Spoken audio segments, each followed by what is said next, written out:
Hey everyone, welcome back to the Anomaly Tech channel. I hope today to give you guys a little preview of what my mining profits have looked like for the past 7 days. I have been using two gold shell ASIC mini Doge miners, application specific integrated circuit miners. For those who don't know, these products were purchased beginning of July of 2021. Did have some issues with one of the miners when it first arrived. Had a faulty controller board, but that's all been resolved to this point. So wanted to give you guys just a heads up. Hey, this is what I'm mining with Litecoin. These are my profits, and this is what I'm mining from a byproduct of Litecoin, which would be Dogecoin, and how much profits I'm taking home in the past 7 days. Now again, all of these numbers are going to be before electrical costs, so they're not taking into account what the electrical costs are going to be in your specific area. Where I'm at, solar is the primary choice of energy. So again, not going to factor in what your electrical costs are. So these are before electrical costs. And so with that being said, I'm going to go ahead and go to the find.goldshell.com address link. Again, you can access this link from any browser at your home network, and it will populate any gold shell mini miners or any gold shell miner products that you have on your local area network. So in this case, as you can see, I did have 3 on there, but technically only 2. The old controller board still comes up for whatever reason. I haven't figured out how to flesh that out. So I'm just going to go over the overall hashing algorithm, or the overall hashing power that I've been getting for these 2 devices, and kind of show you guys where it's been running from a temperature standpoint and etc. So moving on over to the first one, the .41, you can see the average hashing power for this bad guy has been pretty good. It's been pretty stable for the most part. You can see that you know, it's been hovering slightly below the 220-ish, but they're guaranteed to get about 185 mega hash per second, and I've been reaching that without any issues whatsoever. Now I do have these devices inside my house, so the temperature has been relatively sitting at a lower level than what you would see with something that might be in a non-ventilated, climate controlled environment. So if you put these in your garage, or you put them somewhere else where there's not a lot of airflow, you're probably going to see a little bit of a higher temperature reading for your device. In this case, like I said, mine are inside, so they stay relatively cool. So no issues with the temperature whatsoever on this one. The fan speed, 1920 for the first one, 1860 for the second one. This one's been online for 2 days and 12 hours. I did take this one down a little bit earlier to do some testing with it and whatnot. And it will be going down actually in a few days to actually get it relocated to another part of my house. So I'll probably provide a video on how to actually use a repeater to actually establish a physical connection. For those who don't know, these mini miners don't have a Wi-Fi capability, so you have to hardwire these. So in this case, they're in the same area that my actual router is at, and my access point with physical Ethernet jacks. So I don't want them in here though, because they do generate a little bit of heat, and I'm very little sensitive to the heat. I love it nice and cool in my house. So again, no hardware issues really to notice here. The reject rate relatively low. No major concerns with this miner. Been very, very stable for, again, almost 3 days, and been getting a relatively average hash rate around about 185 as promised from Gold Shell. So going to the second device, again, same thing. Both fans are running at the same speed as 1800 RPM. The average hashing rate for this one, again, is hovering around, you know, 182, 185, 200, 173. So about 185 is what we're getting with this one as well. No major concerns with this one. This one's been doing fantastic. It's been up and running for quite some time as well. So I'm going to go ahead and show you guys a little bit about the profits that I've been making on both of these. So moving on over to F2 Pool. As you can see, I've been mining with these 2 devices for quite some time now, going back to the 13th of August, so a little over a week ago now. Prior to that, I just had 1 device up, and I was averaging around 0.004 Litecoin per day.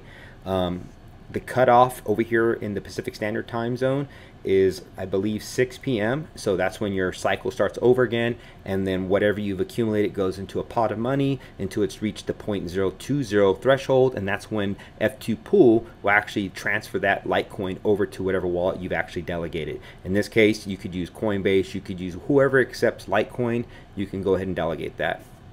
So just looking at the numbers here, you can see starting off at the 20th, going down to about a week out, so to the 14th, you're going to see I'm averaging around 0.009 Litecoin a day for these two mining devices. Not very bad at all.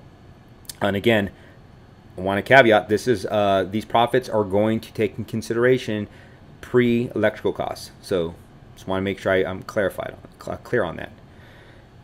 So moving on down to the Doge coin, as you can see here, starting off on the 20th down to the 14th, I've been averaging roughly around 18 to the high 17s. I think one day I got into the 16s Dogecoin per day. Not very bad, considering Dogecoin is sitting around, at the time of this recording, 32 cents a coin. So that actually adds up to be a lot of money per day. Actually, a lot more than what you would be getting with Litecoin, which is sitting around $180 a coin right now. So just wanted to share that with you guys. I'm going to go ahead and show you the numbers now. If you haven't already, please hit the subscribe button. Give me a like. I'd greatly appreciate it. So I'm going to go ahead and press forward and show you guys those numbers real fast. So here's a fancy little spreadsheet I built. We'll start off with Litecoin. So as you can see, these numbers, I transpired them over from the actual F2 pool mining website. So on the 20th, 0.009, the 19th, 0.009, again, averaging around 0.009 Litecoin a day. And so what we're seeing here is a summary. I've made about 0.065. I know this is a little bit small. Let's make this a little bit bigger. 0.065 Litecoin over the past 7 days. What does that equate to as far as Litecoin, as far as US dollars, with the coin sitting at $180? Well, that's about $11.78 for 7 days of mining Litecoin with two mini gold shell miners, Doge miners.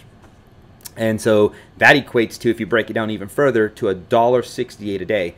Not a lot of money, I understand, but wait till you see those Doge profits. Those are fantastic.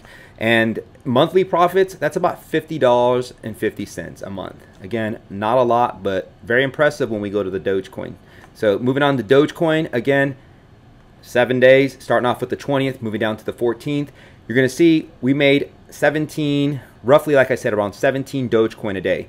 And apologize for this not all being the same font, but that equates to about 124 Dogecoin for the week. So 124.5, so 124 and a half Dogecoin for a week. And again, with Dogecoin sitting at 32 cents a coin, the weekly profits for that is almost $40. That's $39.84 is what I'm making with these two ASIC miners. And the daily profits, if you were to break that down by what my daily profits are, you're looking at $5.69. Overall profits, $170.74. So when you add both of those up, the $170.74 and the $50.50, again, speculative, I understand. Sometimes it can go up, sometimes it can go down. But on average, I'm expected to probably make with these two miners $221.24. Again, pre-electrical costs. Now, one thing I need to note and let you guys know that these miners are around $700 each. If you go to goldshell.com, and if they're available, they're going to cost you about $6.99 out the door. And I believe they're $7.99 out the door if you want a power supply. But you can power these with the traditional PSU that is capable for these mining devices. And I won't get into the specifics of that right now at this moment. But again, $7.99. So with that being the case, if you did buy one for $700, roughly, so $221, we'll do the math real quick. So $700 divided by 221, in about 3 months, you'll make your profit back. And after that, pretty much free cash at that point, free coins that can be converted over to cash if you choose to. In my case, I'm going to hold on to these coins. I do see a potential with Dogecoin. There are a lot of vendors and a lot of venues that are looking at actually accepting Dogecoin, and there's a lot of discussion for Dogecoin's future that I think looks promising for the value of this coin. So for this point in time, I'm going to hold on to my Dogecoin. I do have a lot of Dogecoin, and so I do plan on holding this Dogecoin that I'm actually mining, because it's all free at this point, with the exception, like I said, about 3 months return, where I can actually start making profit at that point. So again, just want to give everybody an update. $221 is what I expect to make monthly profits, and weekly profits are sitting around For Litecoin, $11.78. Dogecoin sitting around $40. So really not bad. We're talking about $50 a week is what I'm making with these 2 Dogecoin miners. So thank you very much. Again, if you haven't hit the subscribe button, please do so. Leave a comment below. I'll try my best to get back to you. Thank you very much. Have a great day.